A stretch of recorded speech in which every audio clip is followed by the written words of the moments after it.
Hey Outdoor Geeks, Roman here, and in today's video I'd like to give you our thoughts, impression and sort of review of the Canadream DVC or Deluxe Camper Van after having toured the Rockies with this car for roughly 3 weeks.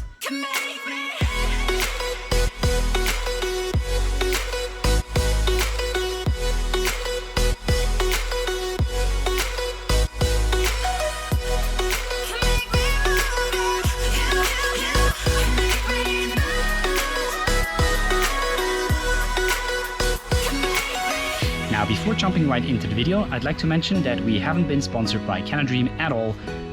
We bought this camper van for 23 days and it cost us about $7,500 Canadian, which is probably as expensive as it runs because this was the last camper van that we could actually get by Canadream. And it's also during high season, so this is during August. So during any other time of the year, it's probably going to be much cheaper. Now, the RV is built into a Ford Transit. This is actually a 2020 model, which has been built into an RV in only 2021, so it's actually quite new. It only had about 35,000 kilometers as well, so it was quite new and unused.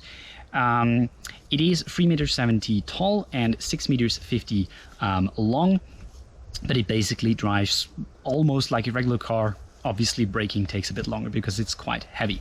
But overall, the driving experience is very, very nice.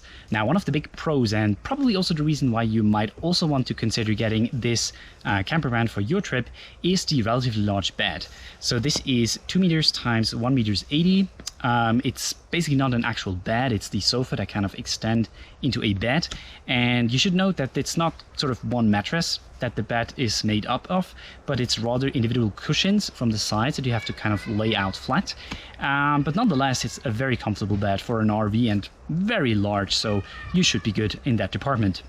Besides that, the van has a kitchenette, which is actually excellent to cook meals on for 2 people. That's just plenty of space.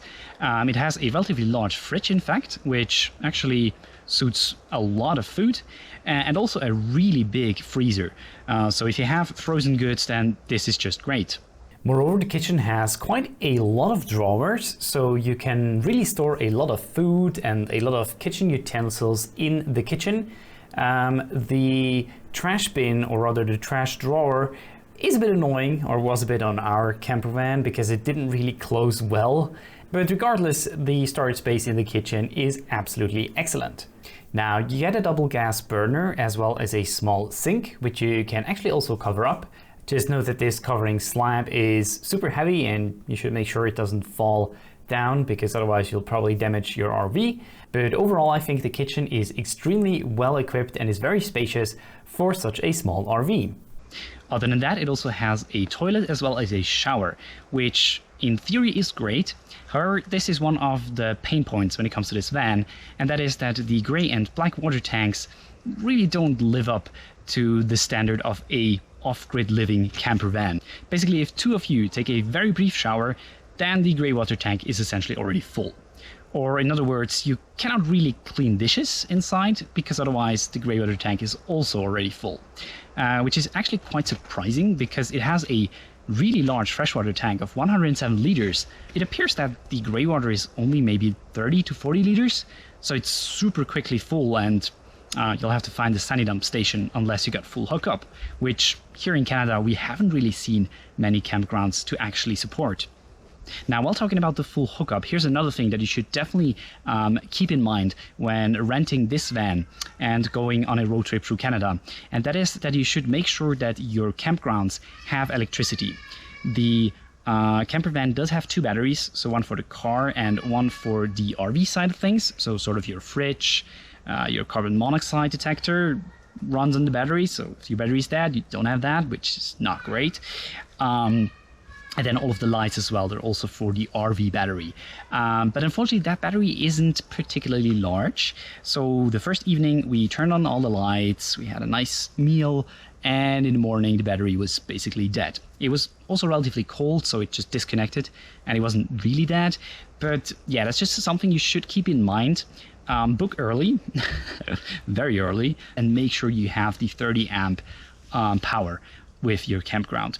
Now, something else that we noticed was that it got quite cold during the night in this camper van. It doesn't seem to be isolated too particularly well, so they have to turn on the furnace quite a bit, which is running on propane, so you should be fine. But still, if you don't have battery, your furnace also won't work. So always make sure to have an awful lot of battery. And even though it does have solar on the top, that really isn't going to be able to top up your battery. Even on a completely sunny day and without any shade, it's just not strong enough. So make sure to have that 30 amp power available on your campground. Now, something else that is a bit of a shame is that the very nice awning that these camper vans actually come with aren't allowed to be extended. They're disabled by Canadream because I guess most people just leave them out when it's windy and then they get destroyed. So basically what we did is we kind of attached a very nice tarp in the front, because it can rain in Canada apparently, and then it gets very, very uncozy to sit outside without a nice awning.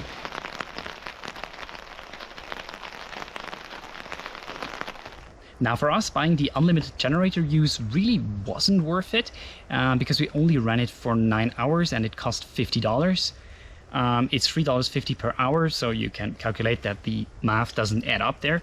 But if you don't have electricity, then buying the unlimited generator could be an option, because you will run out of battery quite a bit. And also, if you want to charge your gadgets, say you have a quick charger that you plug into the power plug, you'll have to be on shore power or the 30 amp connector, or running the generator.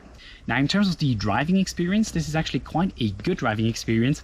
It does have quite a lot of driving assistance features, such as a warning indicator that if you are turning your left indicators on and someone is just passing you, it will actually blink in the rear mirror, as well as speed assistance, which is great.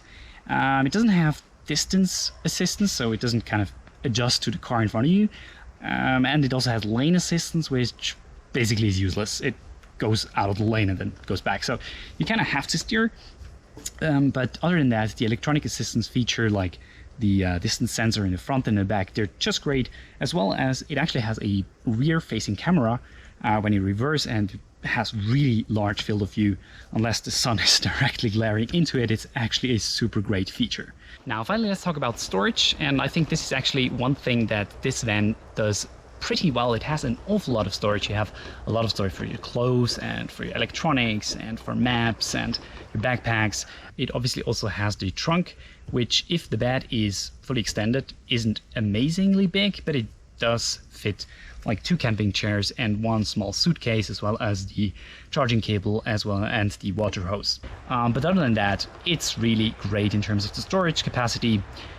Just when you rent this, don't rent the kitchen kit. It's $100 and it's not worth it. It's just 2 basically spoons, 2 forks, 2 knives, a few other cutting forks. So yeah, we basically bought most of the things ourselves, and the $100 was slightly wasted.